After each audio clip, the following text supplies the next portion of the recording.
ایک بچہ میرے پاس آ گیا مدرسے کا اور آ کے وہ رونے لگا. میرے گھر والے کہنے لگے کھانا چھوڑ دیں پہلے اس کی بات سن لے. میں نے کہا پتر کیا ہوا, کسی نے مارا ہے کسی استاد نے؟ کہنے لگے نہیں حضرت, گھر فون کیا تھا تو میری اماں اور ابا کی لڑائی ہو رہی ہے. بچہ کانپ رہا ہے, ٹانگیں کانپ رہی ہیں. میں نے کہا کیا ہو کیا گیا تمہیں پتر, لڑائی ہو رہی ہے تو گھروں میں ہو ہی جاتی ہے. کہنے لگے نہیں آپ کو پتہ نہیں وہ بڑا سخت لڑتے ہیں. میرے والد جب میری والدہ کو مارنے کے لیے آگے بڑھتے ہیں تو ہم سارے چار پنجوں کے نیچے چھپ جاتے ہیں, ہمیں خوف آتا ہے, وہ منظر خطرناک ہوتا ہے. یہ کون تکلیف دے رہا ہے اپنے بچوں کو؟ یہاں بیٹھے ہمارے ہاں میلوں دور رہتے تھے اس کے گھر والے, تو وہ تکلیف میں تھا, تو گھر میں کیا کیفیت ہوگی؟ اگر حوصلہ ہو, صبر ہو, قناعت ہو, اللہ کے دیے ہوئے تھوڑے رزق پر ہمیں راضی رہنا آتا ہو, ہمارے گھروں میں سکون آئے, اطمینان آئے, ہم جو زندگی بڑی خوشی خوشی گزار سکتے ہیں. ہمارے مزاجوں کا لالچ, ہماری طبیعتوں کی بے راہ روی, ہماری جھوٹی انا کا بت, ان ساری چیزوں کو ختم کر دیتا ہے. اپنی زندگی کے اندر اگر ہم وہ کردار اپنے بچوں کو دیں جس کردار میں موبائل بھی ہو, جس میں گاڑی بھی ہو, جس میں پیسے بھی لا کے ابا دراز میں رکھتا ہو, لیکن والد کا گھر میں مصلی بھی موجود ہو, اس کی کوئی تسبیح بھی ہو, وہ یہ بھی کہتا ہو کہ خدا نے اپنے فضل سے آج 5,000 دیا ہے تو اس میں 1,000 غریبوں کا بھی ہے, اس میں تھوڑا سا میں نے اللہ کی رضا کے لیے بھی رکھا ہے. اگر کوئی مشکل آ جائے تو وہ باپ اور ماں کو صبر کرتا ہوا دیکھتے ہوں. اگر ایک باپ کر بات کرے تو دوسرا برداشت کرتا ہو. خدا را اپنی اولادوں کو اس اذیت کا شکار نہ کرو. اپنے گھروں کے اندر وہ خودداری, وہ پیار, وہ وقار, وہ محبت, وہ انداز. آپ تھکے ہوئے ہیں کوئی شک نہیں, آپ بہت سارے مسائل کا باہر شکار ہوں گے کوئی شک نہیں, لیکن آپ باہر سے تھک کے آئے ہیں. اور اگر آپ باہر اپنی فیکٹری کے مالک ہیں اور دفتر کے بڑے ہیں تو گھر میں بھی تو آپ بڑے ہیں نا. آپ کی ماں بھی تو انتظار کر رہی ہے, اس نے بھی تو دکھڑا سنانا ہے نا آپ کو. آپ یہ دیکھیے کہ آپ کے بچے بھی تو انتظار کر رہے ہیں, وہ چاہتے ہیں کہ ابا آ کے بیٹھیں تو ہم ان کے سینے پہ چڑھ کے تھوڑا کھیلیں. آپ کی اہلیہ منتظر ہیں. کچھ باتیں بیوی کسی اور سے نہیں کہہ سکتی, صرف اپنے شوہر سے کہتی ہے, لیکن وہ تو آتے ہی جلال میں آ گئے صاحب. وہ کہنے لگے تو بڑی نالائق ہے, میں تھکا ماندہ آیا ہوں اور تو نے مجھے کہانی سنا دی ہے. وہ اس خاتون سے شدت کے ساتھ پیش آنے لگے. میرے رسول پاک کی حیات نور کو دیکھو, حضرت ام ایمن حضور کی رضائی والدہ ہیں, ان کی بھی خدمت ہو رہی ہے. حضرت حلیمہ سعدیہ آ رہی ہیں تو خدمت ہو رہی ہے.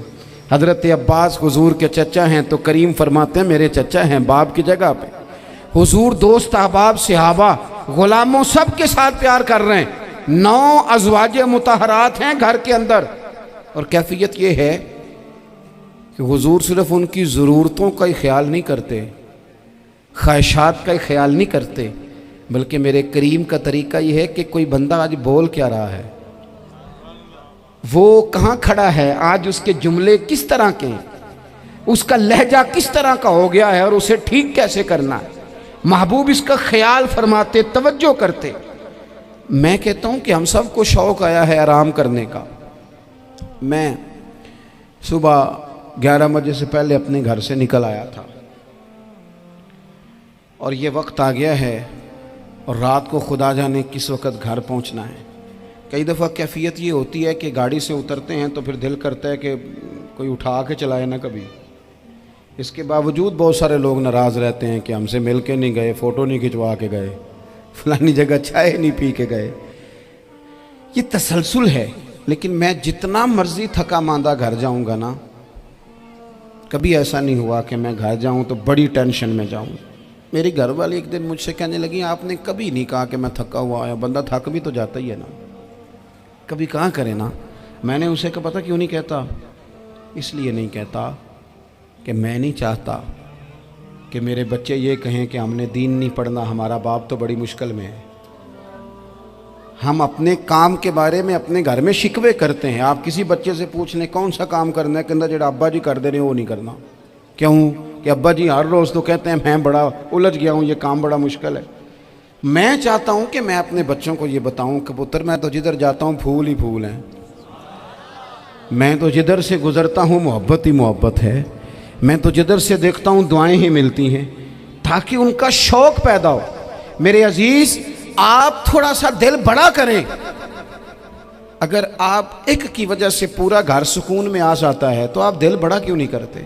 جگہ ڈھونڈتے ہیں بس مجھے کوئی تنگ نہ کرے، کوئی میری باپ ماں بدولت کو کوئی پریشان نہ کرے۔ بخاری شریف سنیے، حضرت عائشہ صدیقہ رضی اللہ تعالیٰ عنہ بیٹھی ہیں، حضور فرمانے لگے عائشہ آج ایک بات نہ بتاؤں تمہیں؟ یا رسول اللہ بتائیے۔ حضور فرمانے لگے جب تم مجھ سے ناراض ہوتی ہو تب بھی مجھے پتہ چل جاتا ہے، اور جب راضی ہوتی ہو پھر بھی پتہ چل جاتا ہے۔ تو حضرت سیدہ عائشہ صدیقہ بات سن کے بڑی خوش ہوئیں، یا رسول اللہ وہ کیسے؟ حضور فرمانے لگے کبھی کبھی تم قسم اٹھاتی ہو۔ یا رسول اللہ ہاں۔ فرمایا جب ہوتی ہو نا راضی، خوش، تو پھر کہتی ہو مجھے رب محمد کی قسم صلی اللہ علیہ وسلم، پھر تم میرے نام کے ساتھ رب کریم کا نام ملا کے قسم اٹھاتی ہو، رب محمد کی قسم۔ یا رسول اللہ بالکل ایسے ہی ہے۔ اور فرمایا جب تمہارے دل میں کوئی بات ہوتی ہے نا تو پھر تم کہتی ہو مجھے رب ابراہیم علیہ السلام کی قسم، پھر تم رب محمد نہیں کہتی۔ یہ بخاری مسلم میں موجود ہے۔ حضرت عائشہ صدیقہ نے تو بات سنی تو کھل گئی طبیعت، کہنے لگی کریم صدقے جاؤں، یہاں تک خیال فرماتے ہو؟ کس کے جملے کہاں پہنچ گئے، یہاں تک خیال ہے؟ فرمایا مجھے پتہ چل جاتا ہے کہ تمہاری کیفیت کیا ہے، کہاں کھڑی ہو۔ اور بھئی ہم تو اپنی ماں کا بھی خیال نہیں رکھتے۔